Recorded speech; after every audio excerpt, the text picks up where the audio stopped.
Um, Thank you for that, Marcel. Now, Ross, would you like to continue, please?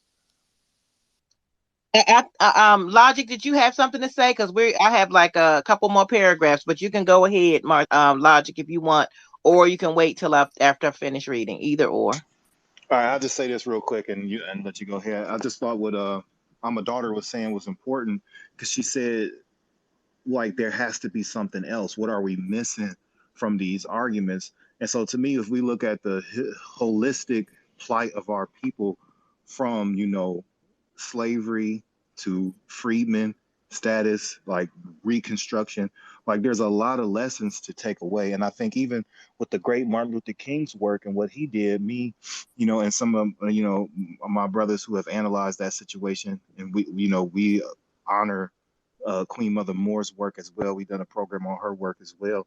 And one of the things that we noticed that is missing that we think that would have, aided in the articulation of the claim is to add in, the stuff that Frederick Douglass was doing, Joseph Rainey was doing, and lean on those early freedmen uh, movers and shakers and legislators who were writing freedmen into the congressional lexicon through legislation. So when we talk about the 1866 Civil Rights Act, we know that that was specifically for the freedmen. When we talk about the 14th Amendment, these were like, although the country was in a special situation of Reconstruction, these are still congressional commitments and government promises to that specified group that Audley Moore is talking about, that Dr. King was working for. And so when we talk about specificity, we need to be specific at not only articulating the damage, but also articulating the failed commitments and promises by actually pointing out what those commitments and promises were through acts of Congress.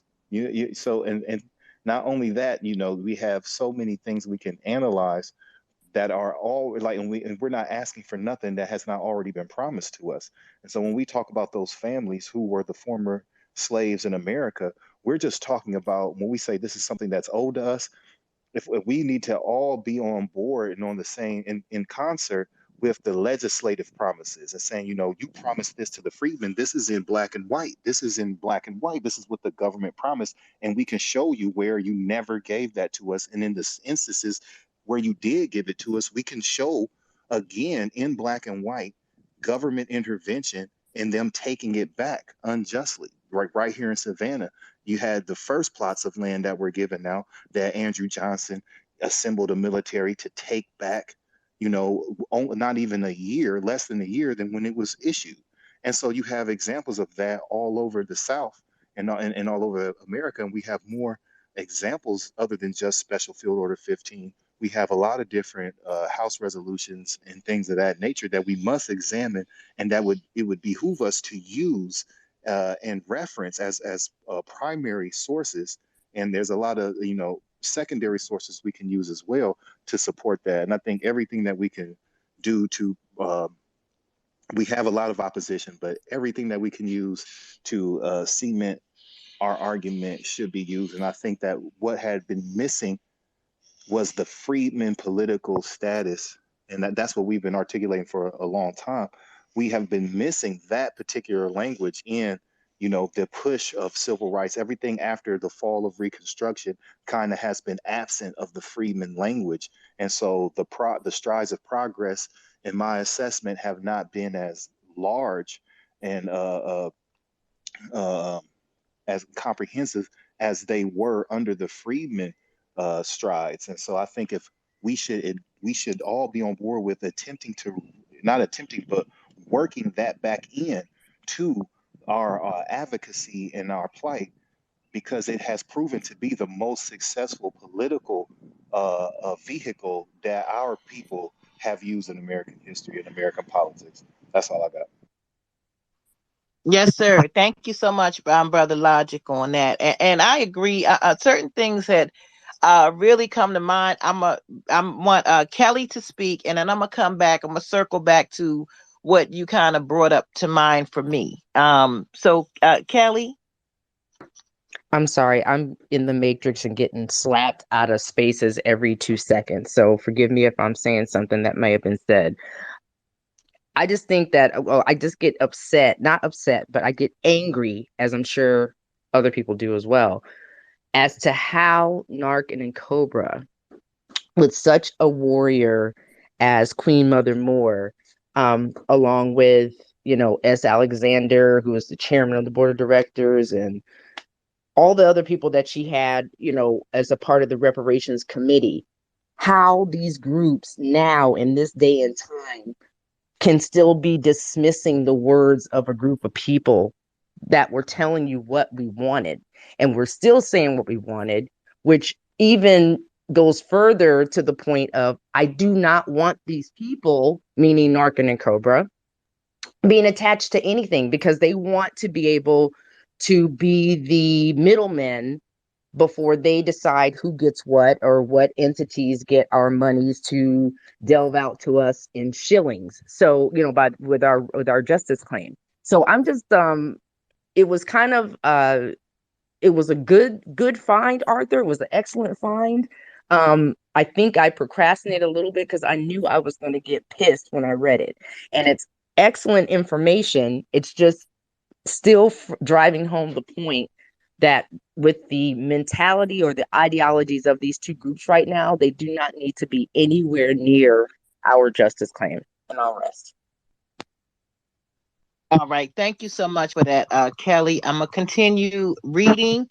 Unless steps are taken in this direction immediately, this is where she had just spoken about either giving us preferential treatment or lessening white treatment, which they probably is impractical. So she's saying giving us, as far as freedmen, descendants of American chattel slaves, preferential treatment. America cannot be classified as a civilized nation. It's powerful. To those including John F. Kennedy, President of the United States, who say they are opposed to preferential treatment and hiring of the Negro on a quota basis, obviously wish to maintain the Negro on status quo. Those who oppose quota hiring on one hand and say they support civil rights fight on the other are double talking and actually wish to subvert the revolution and deny payments for damages inflicted by the United States government upon the descendants of American slaves. The power structure, by refusing to agree to hire Negroes on a quota basis, are refusing to admit their responsibility for the plight of the Negroes. Without preferential treatment of the Negro will never be on equal terms with white America. The white American has 344 years start on the descendants of American slaves. They must therefore have a special or preferential treatment to catch up. History substantiates the African Americans' claim for cash payment of reparations from the United States. Thus, Reparations Committee calls upon African American leadership to make the demand for cash payments of reparations the battle cry for freedom in 1963, which will include 25 million step citizens in the American dream. Now, that's concluded, but I wanted to say on this. Right now, there are a lot of groups and organizations, and this is an elder, right? This is an elder that has written this pamphlet that's very difficult to locate. Arthur Ward, being also one of our elders, located this pamphlet and shared it, and we're sharing it with you verbally, breaking it down and saying where this is powerful.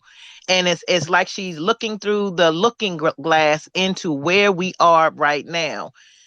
We cannot have people that don't know the history of what we're doing. All of this is built on political education. That's what we're doing right now. That's why you're spending your Sunday late morning, early morning, whatever time zone you're living in, to break this down. This is all political education that we go over, we break down with you all. We invite you to the stage to point things out and to ask questions, and to be able to learn from it. Now that's how we roll on our Sunday school, and dealing with politics, right? This is our Sunday school. And if you need see the seriousness nature of it, it's like people just haven't started yesterday because you started yesterday, or they haven't started 3 years ago because you started 3 years ago. They haven't started a decade ago because you started a decade ago. Our reparations has been started since 1863, and we need to respect the elders that came before us and that have been fighting for our reparations. So to come in and say, hey, whatever, I don't care about you, and da da da da da. And I mean, I get it. I get it that, people have ego, and they come in with ego and ignorance, and that's a very dangerous mix. I have had students in high school that have come in and say, well, Miss Mickens, what do you know? And I said, baby, I graduated from this school with honors. I'm trying to help you. Oh, you're coming for a check. No, they don't pay that much to take such disrespect. So I'm saying what I'm saying for a purpose. We need to understand that Queen Mother Moore laid this out. And if they are, the NAARC and Cobra are going to be respectful of the elders, it's not just her. This is the whole reparations committee that worked with her in order to formulate this document. Then they are to submit to the definition and the specificities of the group, the status of the people, the freedmen, the American descendants of slaves that she speaks about over and over. And at that time, our people were called Negroes. If you were born in that time period, look at your birth certificate. It says Negroes. If you were born in the 30s, it says colored. But she's saying specifics to what was valid at that time where she wrote the document. So people that are coming up now with NAARC and Cobra, and they're wanting it for all people that have melanin, is going to absolutely obliterate our justice claim, because you can guarantee that from Chemerinsky, who is the utmost constitutional lawyer, said you can't get benefits based upon being a black person. Oh, let's let everybody black that's coming to the country get benefits. If you ask the elders, they would think that you're foolish to even try it. They said, no, they don't deserve our reparations. I don't care if they're not paying attention to anything else. They will wake up for that. Okay. So on that note, I'll dock my yacht, and I'll let others who had come in to speak. Naeem, your hand is up, brother. I don't know the order, Angie and Arthur, so y'all can help me with that. Yeah, peace. I don't know if it's my go yet. I'll wait for Angie. Well, Naeem, please. Okay, definitely. I was actually going to bring a question to Arthur. Peace to the room first and foremost. Peace to the whole, Sister Ross, Sister Angie, the OG Arthur Ward. Shout out. I love these spaces that y'all do. Let me just say, we've had our battles with NAARC and Cobra over the past 2 years as well. Or I've been in clubhouse rooms completely eviscerating their arguments. They do not seem to care about anything factual when it comes to this issue. And I remember after one of the hearings on reparations that was held on the Hill, one of them, they started a clubhouse room, and they were all in there, Jam, I think Digital Sister, Dr. Goddess, et cetera, et cetera.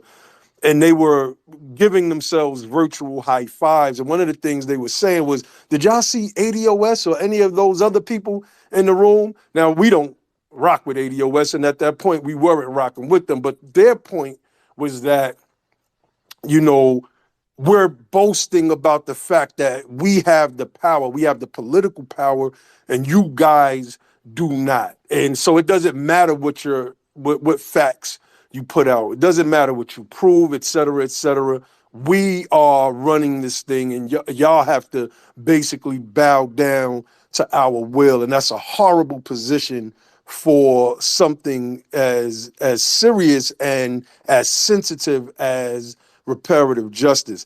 So in regards to Audley Moore, you know, the great elder, I just wanted to know, when did she, if she ever turned to the Pan-Africanist school of thought? Did she, and did her ideology start to change after a while because she was in that school of thought? For anybody, or that knows, especially Brother Arthur. Oh, Arthur. Arthur, are you available, brother, or you can unmute yourself? He said that he If can't unmute. I don't know why. oh, let me try. Let me see. I don't know. Sometimes I can't unmute. sometimes you have to actually Yeah. remove him from the room. Don't kick him out the room, because I've made that mistake before, thinking I had to remove the person out the whole room. Sometimes you just got to remove them from the stage and then have them leave the room and come back in, and that usually works sometimes. Oh, okay. Okay. Let me see if I can do that. All right, we're gonna get your question answered, Naeem. If you could just stay up here, that would be If I could say, appreciated. I'm gonna leave you on if I could just say Sure. one more thing, I'll put in the Jumbotron. Tonight at 6, we're doing on Be the Power on our YouTube channel. We're doing an introduction to the Freedmen's Bureau's records, right? We're going to just basically give an overview, a little bit of the history, and show people how they can research those records. As one of the pieces that I can't wait to show the family is the maps, because they have like these markers everywhere there was a Freedmen Bureau field office at. And I just think that is amazing, and I can't wait to share that with the family. Thank you, Naeem. Oh, one thing I wanted to make a note. I want to make a comment also. It's in regards to the last paragraph, the status quo. That's one of the things that Biden said. He wanted to get us back to the status quo. Now, in regards to specifically our group, the Freedmen, our lineage, the status quo is where we are right now, economic, politically, and socially. Because if you look at it, we have enemies coming at us on several sides. Namely, now with this policy that this government has instituted in regards to immigration, this is an onslaught. This is the time now where we, as a collective, have to make a decision. Which side do we stand on? Do you see a future for your children, for your children's children? Because, see, we have to think, unfortunately, like white people. White people look at their children and they can see their children, their grandchildren in them. We need to be about how can we uplift our progeny? How can we sustain them?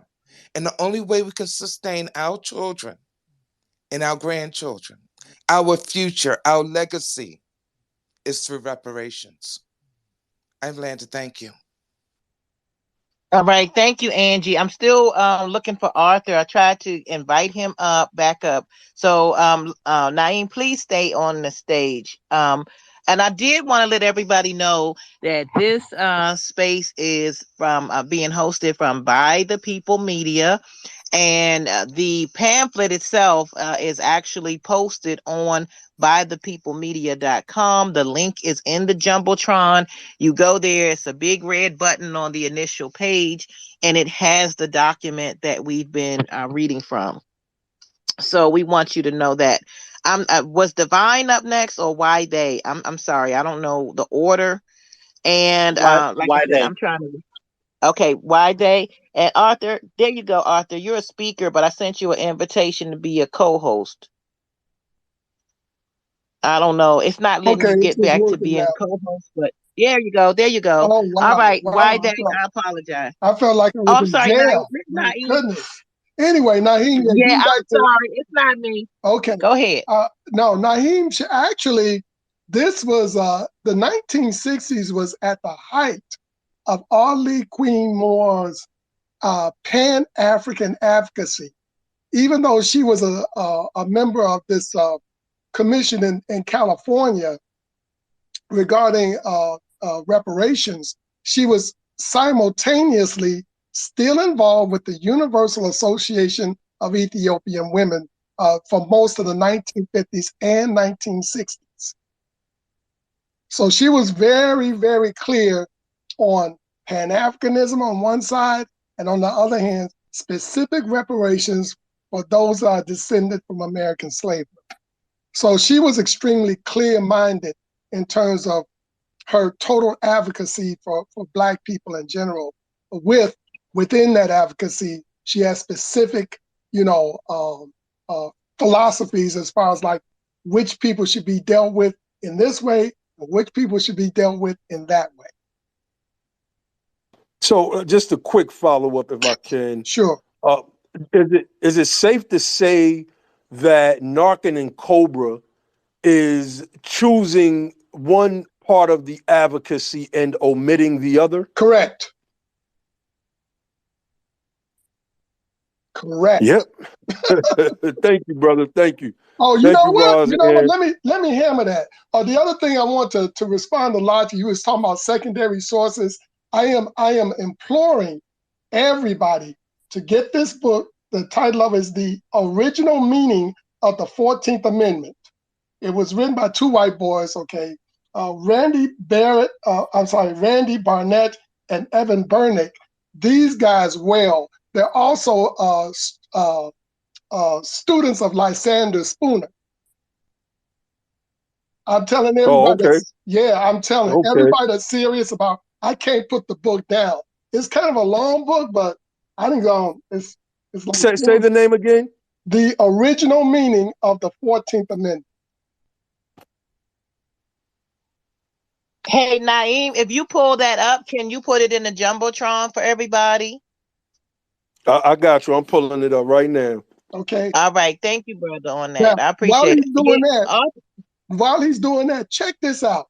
What I want to do at this time, now I discovered Queen Mother Moore's thought and found out that in the 1960s, reparations thought was a lot more active than I thought it was. Remember, I mentioned earlier in our conversation about Dr. Robert L. Brock, an attorney in California, in the Los Angeles area. I'm going to read two paragraphs that by him.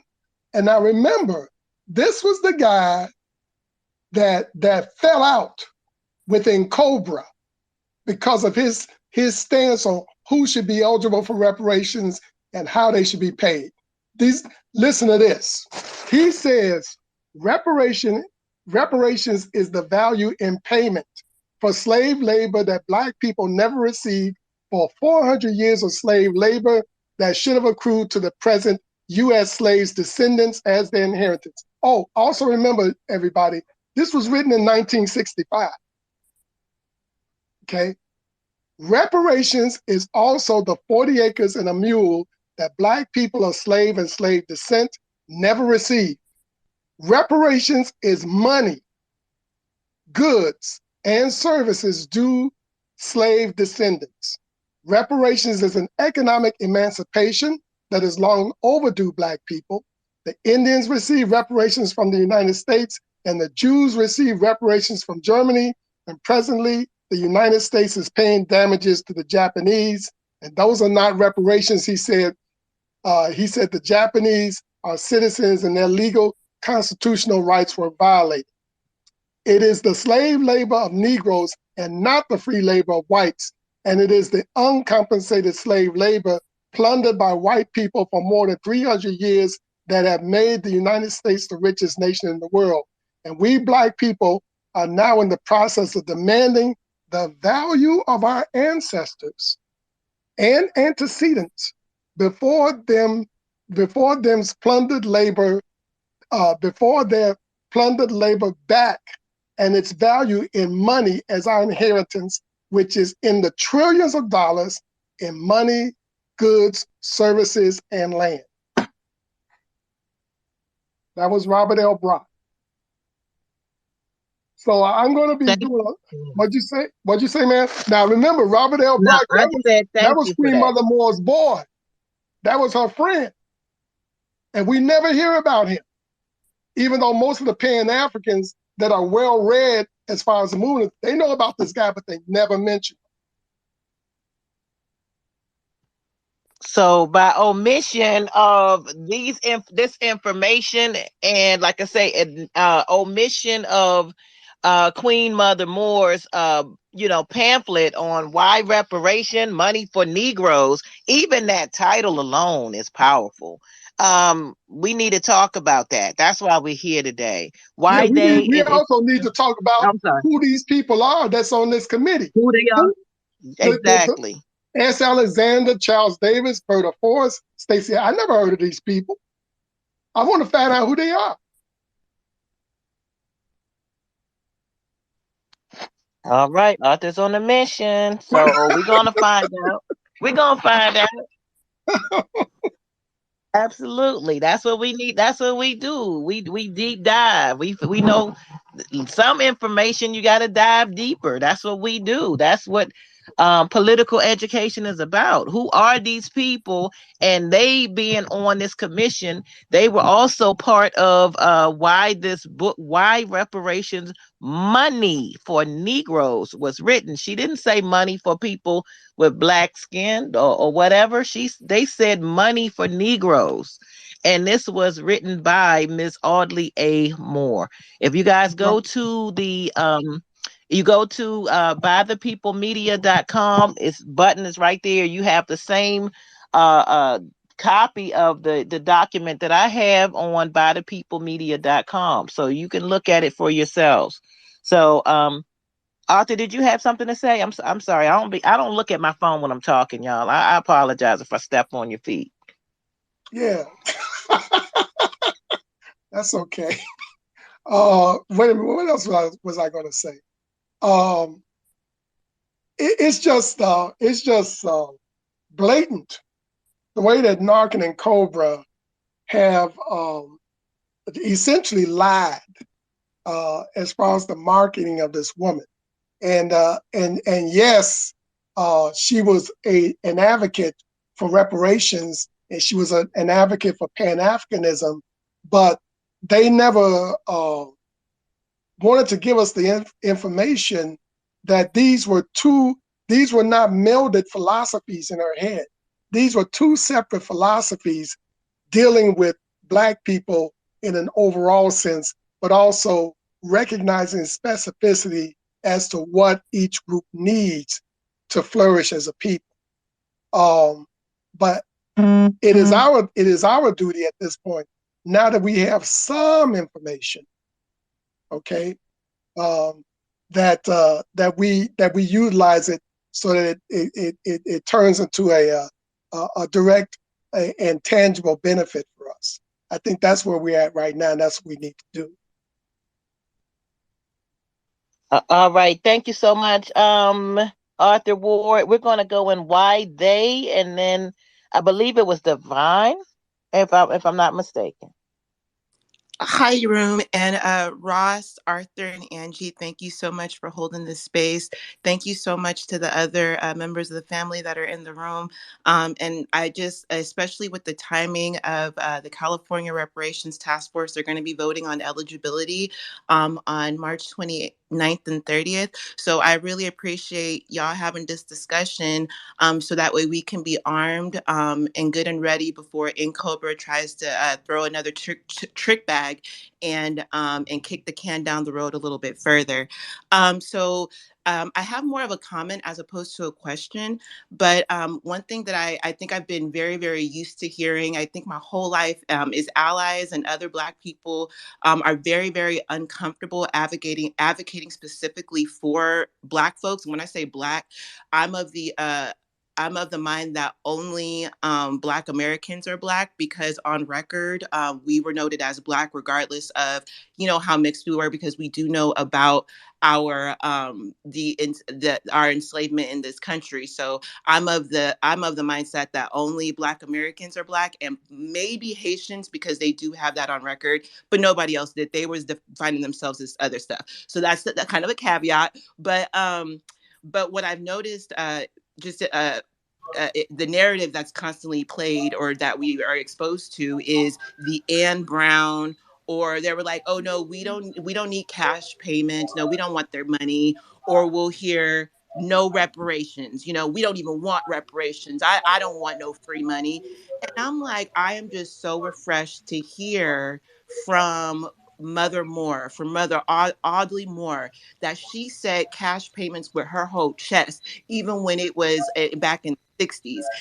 And also, she wasn't saying that reparations was to cure racism or was a cure all or whatever. That's not what they said at all. It's very, very specific that it is for stolen land and for wages that were never paid to our people. So it's crystal clear. If the US government did not steal your land in the United States, if you do not have any ancestry whose labor was not paid and who built the United States, then you are not eligible for reparations. It is, or our justice claim, excuse me, because there might be other reparations like CARICOM or some shit.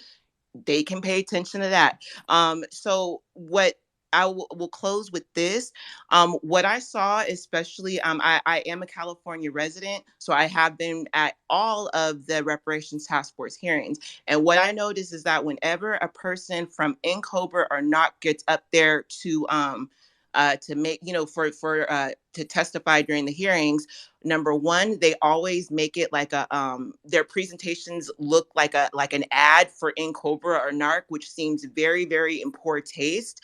And then two, they end up doing things to kind of thwart the legitimacy of the hearing. So for instance, in the last hearing, keep in mind, when even though it's on Zoom, it's supposed to be like it's in a court of law. You had this dumbass woman pouring libations like with a plastic cup in a freaking bowl, Oh and my it's God, like, that was like, women, cringe, right?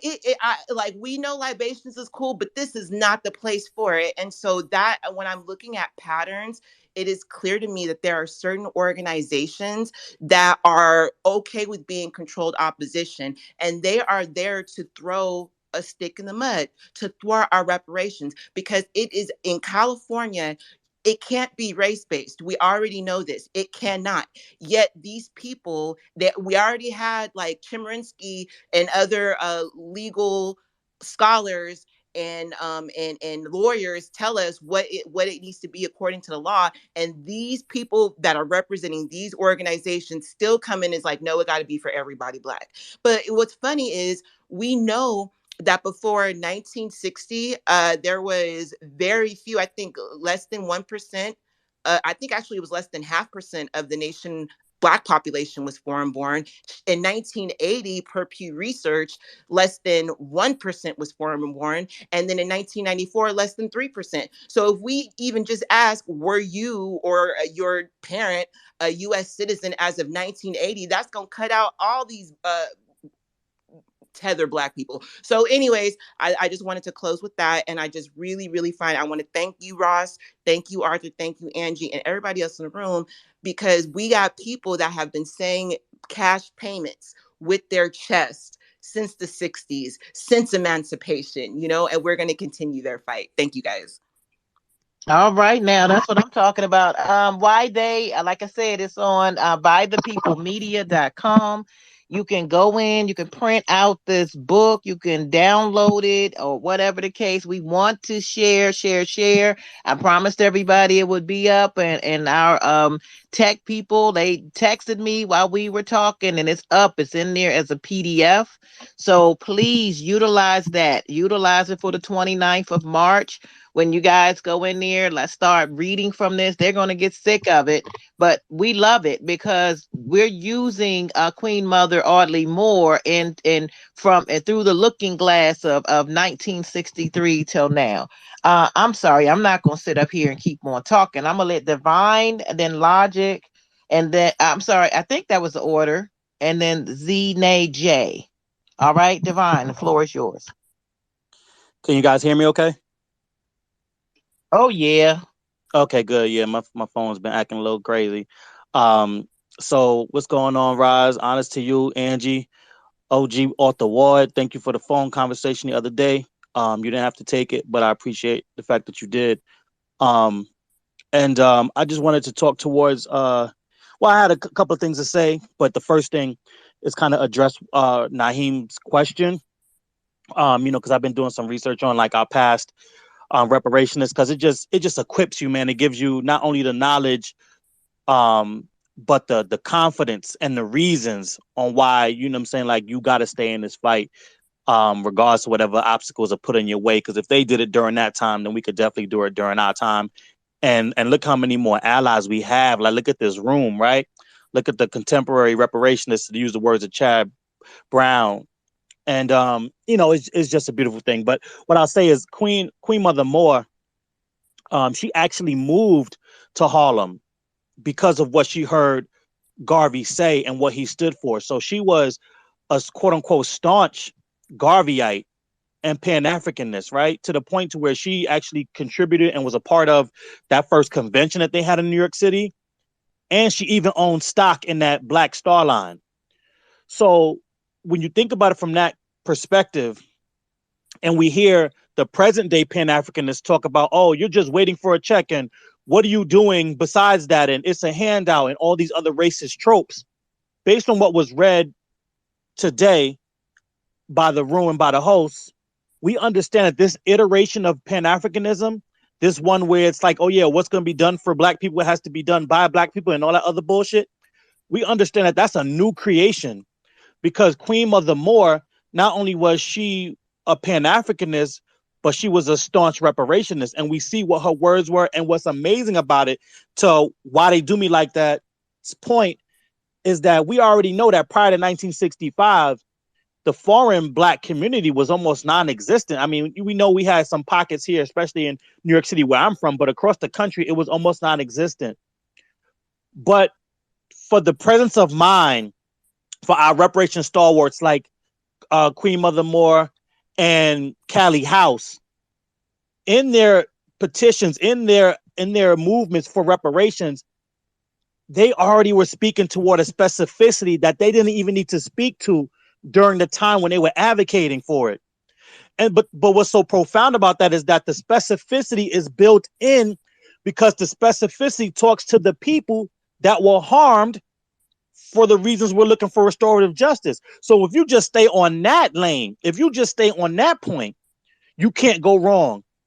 And so for the current Pan-Africanists to be so far off base, when we know that the restorative justice and the reparations are due to the, for the ancestors that survived that harm, and for the descendants and for a progeny, in order for you to get that far off base, it has to be intentional. And so when we think about how none of these other organizations and people that claim to be Pan-Africanists now, that are trying to fight for an All Lives Matter reparations package, it's not a coincidence that none of them have the power of the people behind them. Like none of them have any movements. None of them have like people on the ground doing any type of work. They're all people that are just clicked in with the establishment, mostly the left-wing establishment. So when you see something like that, you have to know it's intentional and that these were people that are co-opted, whether they know it or whether they don't know it, to get in the way, to dismantle it, to disrupt the movement, to make sure it's not fruitful and not productive. And so if we think about what Pan-Africanism should be, right? Pan-Africanism should be an alliance between the distinct cultures and lived experiences of the quote unquote diaspora. And so by that token, Pan-Africanism should be, you know what, we're going to push you forward as Black Americans, as the freedmen. We're going to push CARICOM forward for their claim. And then we're going to try to help clean up the mess that's due to tribalism on the continent so that when we all get as strong as we could possibly be and we unite, we do the Pan-African Voltron, right? That's what it should be. And if you look at Queen Mother Moore's work, that's what she was pushing for. Because at the same time she would call herself a Garveyite, she was a reparationist. And not only that, Queen Mother Moore was one of the founding members of the Republic of New Africa. And that didn't mean all the freedmen moving to Africa or everybody Black going to Africa. Here are the three major goals of the larger New Africa movement. One was to create an independent Black majority country situated in the southeastern United States, in the heart of an area of Black majority population. Number two, payment by the federal government of several $billions in reparations to African American descendants of slaves for the damages inflicted on Africans and their descendants by chattel enslavement, Jim Crow laws, and modern day forms of racism. There goes that built-in specificity again. And lastly, a referendum of all African Americans to determine their desires for citizenship. Movement leaders say their ancestors were not offered a choice in this matter after emancipation in 1865 following the American Civil War. So when you do the research, you start to see that Pan-Africanism never meant everybody go to Africa, never meant we're all Black the same, never meant you guys don't have a distinct culture, lineage, or lived experience. It never meant any of those things. So for the simple fact that all modern day Pan-Africanists are pushing that ideology onto us, forcing only Black Americans, in my opinion alone, to drop their culture, lived experience, and lineage so that they can kind of amalgamate into this Africanness that doesn't even exist on the continent. It is very, very deliberate, very, very intentional. And I'm so glad that we, as reparationists, contemporary reparationists and advocates and activists, are pushing back against it because it doesn't make any sense in any sense of the word. And there's no historical rooting for it, because when you look at all of, and I'll land here, when you look at all of our champions, right, from Callie House to Queen Mother Moore to Dr. King to even Malcolm X and those of the sort, when we look at some of their past speeches and we look at some of their past words, all of them knew that we were the descendants of slaves. All of them knew that we were the freedmen. All of them knew who we were, that we had a distinct culture, lived experience, and lineages. And so nowhere has this ideology ever taken root. It's very, very new, and it's very, very deliberate, and it's very, very intentional. And it's something that we can reject because it's very, very, very not for us.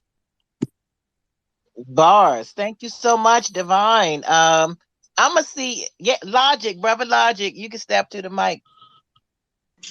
Peace. Yeah, man, this is some good stuff, man. I really enjoy this conversation. And I really think that, we have to look at this thing. When we look at what Queen Mother Moore and her work specifically regarding reparations, we have to look at that as one thing, right? One part of her advocacy. Then you have to look at the connection to Garvey and the Pan-African ideology as a separate thing. I think throughout the years, there has been a convoluting of these things together, and it doesn't make sense when you bring them together, right? Like Pan-Africanism, one, should start in Africa. There's no logical reasoning behind trying to do some Pan-African, because the concept behind Pan-African is it's going to take all of the quote unquote Africans to come together to kind of, ward off white supremacy. When you melt that into reparations, it doesn't make any sense, because reparations is about repairing specific damage to a specific people, right? But when you think about what Pan-Africanism should not start in the place with the least amount of quote unquote Africans. It should start where the Africans have control of their governments, where they run their own economies, and they have their own militaries, and they have their own infrastructures.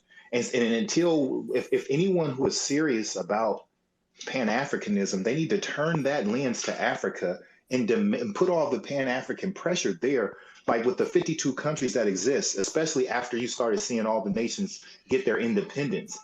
We should have been seeing a United States of Africa. The fact that there's not even 10 United States of Africa now, 10 nations who have come together to unite. And I know people will say, well, they have this and that. Everybody has their issues that they're fighting. But if we have to look at resource-wise, they're in the best position to produce a Pan-African reality in Africa, on the continent where they have billions, right, of their people, and they're in a better position than we are here to bring about some type of African power structure that can make sense economically and politically. That shouldn't be our focus, right? That shouldn't be on us. We need to have a very American-centered perspective. To live in America and have an African-centered perspective debases you from your foundation and what your foundational work should be. Now, I love the sister Audley Moore and her work specifically regarding reparations, but I think the disconnect from our work when we march forward and we get to this point and we get to Garvey, that's where the drift comes. And if when Marcus Garvey, made a concentrated effort to go another direction than A. Philip Randolph. A. Philip Randolph introduced Marcus Garvey to his first public crowd.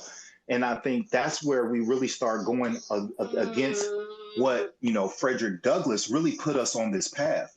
And if we would have stayed on that Frederick Douglass path, we would be more, laser focused on what it is the freedman plight is supposed to bring about. And so Frederick Douglass also recommended that our people stay in the South and had a plan for the South, right? But it wasn't a building no new Africa, right? Everything that we have to do has to be American. There's no reason to build anything in, to elevate Africa, the place that we were traded to, where we were traded from by those Africans, those same Africans that we, romanticize due to, like Marcus Garvey, trying to beat into us that we were Africans, that, we should try to build up Africa in America. No, that needs to be a freedman concept. Those are our freedmen ancestral sacred grounds in Mississippi, Louisiana, Alabama, North Carolina, South Carolina, Georgia, Virginia, Maryland, Baltimore, all these places. These are historically freedmen places, right? We're the result of those who were traded and kicked out of Africa and sold to America and became American here. And so I think that a lot of our people, especially, I think this is where the disconnect and the confusion comes from with reparations and Pan-Africanism come together, is that reparations starts out as a freedman plight, with Frederick Douglass being the king of the freedmen, leading the way intellectually and politically in America for the freedmen during Reconstruction.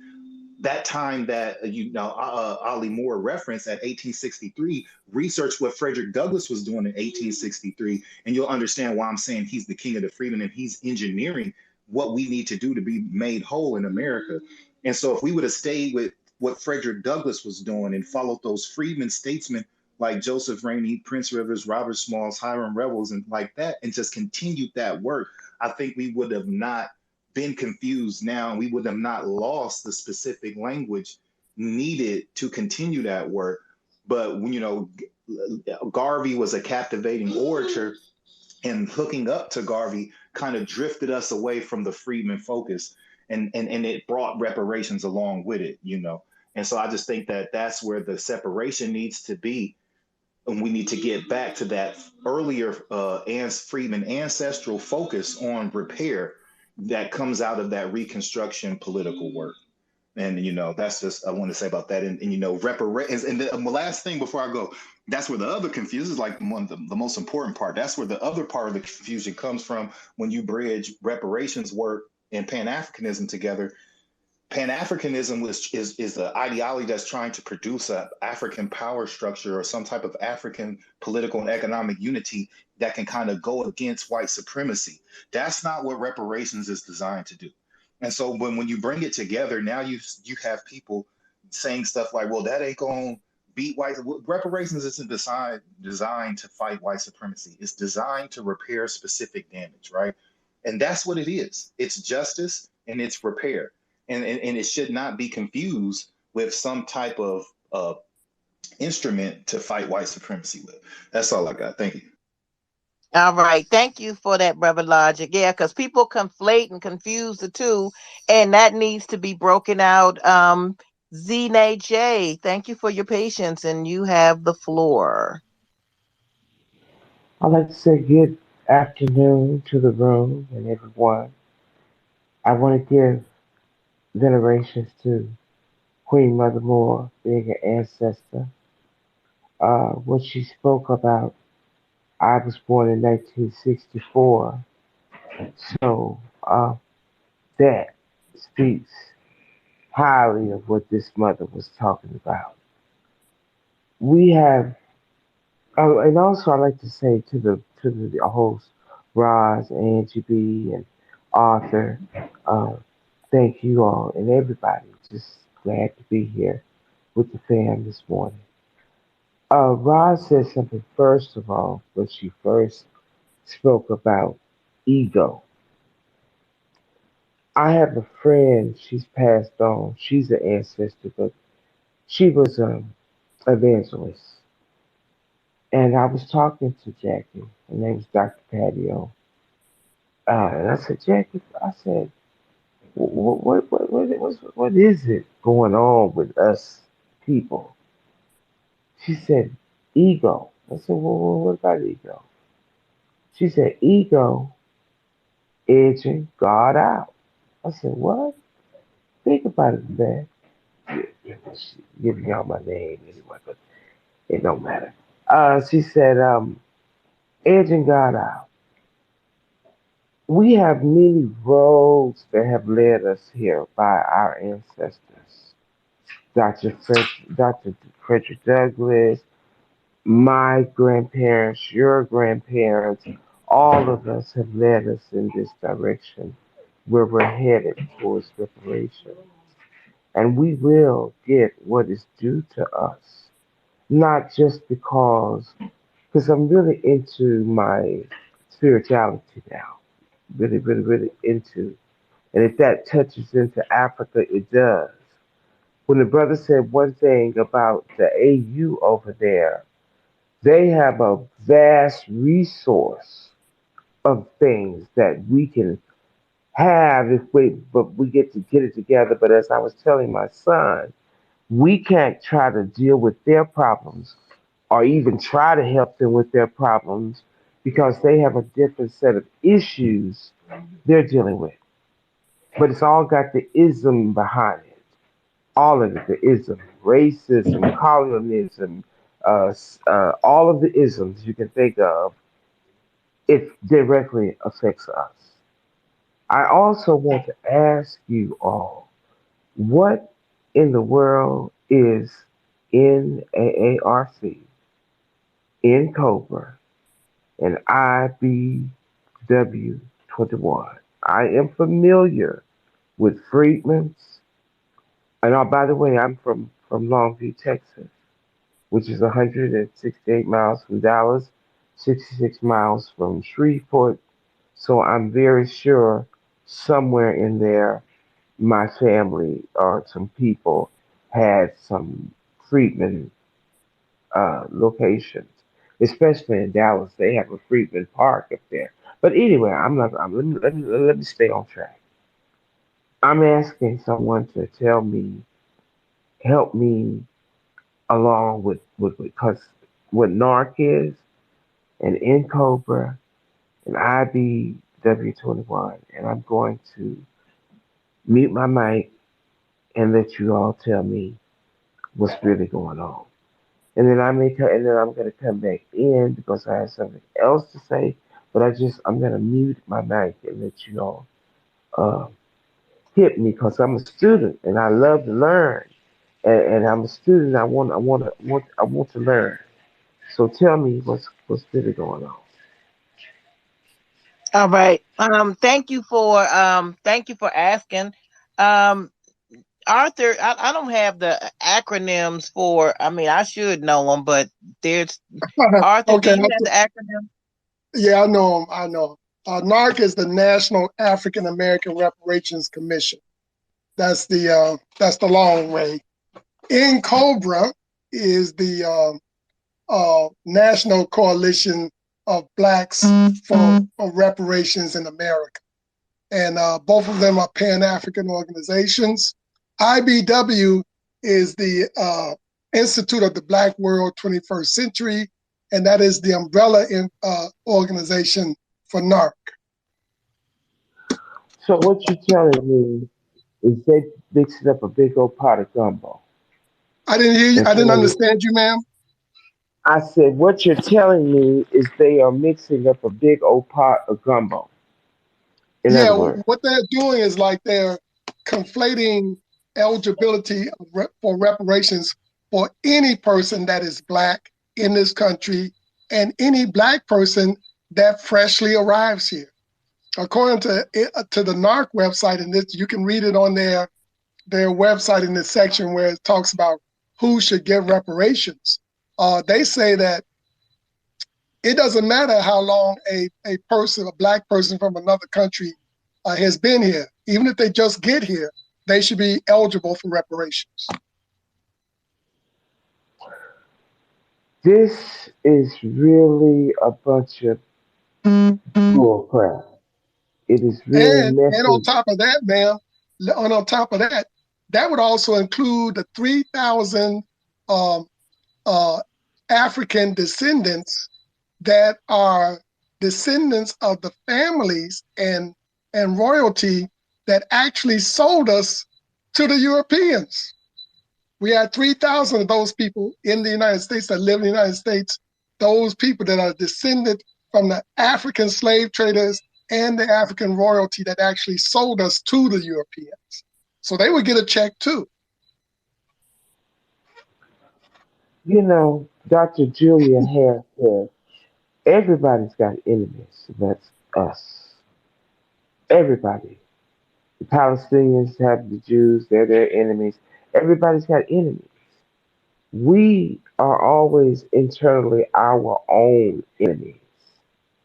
If we mix all of these things up, which is a nonsensical nonsense, and try to go to the white folks with this, they're gonna laugh at in our faces because we don't have solidarity. When the Jews went before reparations, there was no group of one set of Jews over here disagreeing with what they were going to do. They all agreed. We are so fractionalized and so compartmentalized, and we have so many areas of where we want.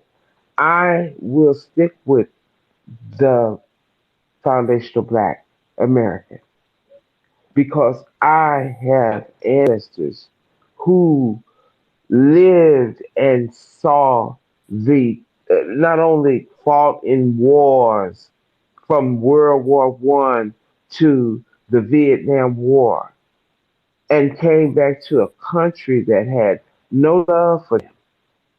Many times, my grandfather, who was in a Marine and was in the Fiji Islands, he told me they were hanging soldiers from in their uniforms, lynching them. And Eisenhower had to make them stop doing it. This lets you know there's no respect for us. And when you go before white people, especially, I say because they're the ones that run this country as well as the world. When you go before them, they're not going to, this NARC, this NACOBRA, IBW 21, and all the other things, they are going to say, what are you talking about? Even if we took this Well, to the, this is the thing too. Yeah, I'm gonna step in for a second and just let you know this. When we say something, excuse me, I'm sorry, but when we say things like Black, foundational Black, and when they hear that word, it doesn't give us power. It conflates what we're talking about and what's written in law and codified in law. And we've done other classes where we've just broken down what term and what words give us power. We've been codified in law. If you go to congress.gov, put in the word freedman. Freedman dates back in congressional law to 1863. And it's talking about us, and it's giving us federal protections, and it's telling us what benefits we would get. And I it's read, also in by the very, way, I did everything. hold a second. It's in various state laws. So if we're saying freedmen and we're consistent, I mean, this is something I'm adding to the sauce as the host. If we're saying freedmen, then we're being very consistent to who we are and whatever the case may be. But we're also in line with exactly the same people that Queen Mother Audley Moore was stating as far as Negroes. We don't call ourselves Negroes anymore, but I know back in the 60s, we were called Negroes. That's what's on a lot of our birth certificates, is Negroes. So that's who we're talking about, because we were called all these other things in order to get us away from the freedman term. If somebody says, okay, we're going to give you your benefits here, then you got to have the enemy of our people is going to do everything in their power in order for us not to stand on that square. Okay, y'all going to be called colored. We're going to call y'all Negroes. We're going to call y'all this, that, and the third. And then when you start calling yourselves other things other than freedmen, they're going to sit there and laugh because you've moved away from your own square of power. So that's one of the things I'm going to say. And I'm going to move on to, I think Josh or Divine, I'm not sure who had their hand up.